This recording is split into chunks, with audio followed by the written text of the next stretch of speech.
ఇవేమో ఇత్తడి అనమాట, అడుగుదేమో మెటాలిక్ది అనమాట. అది సెరామిక్ అంటారో మెటాలిక్ అంటారోనండి.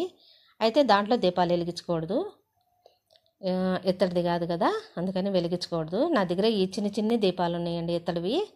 ఇంకా ఆ పువ్వుల మీద పెట్టుకొని ఇంకా అట్లా వెలిగించుకుంటున్నాను. బాగుందా? ఈ బౌల్ గురించి కూడా తప్పకుండా కామెంట్ చేయండి, సరేనా? అదిగోండి జలదీపం వెలిగించుకున్నాను మధ్యలో జలదీపం అనమాట. మీలో ఎంతమందికి తెలుసండి జలదీపం?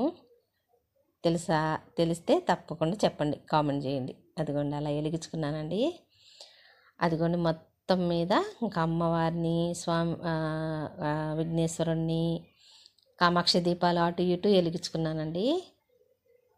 అదిగోండి అలా ఇంకా మా చెట్లకు పూసిన పువ్వులతోనే అమ్మవారికి మాల వేసానండి, గాజుల మాల.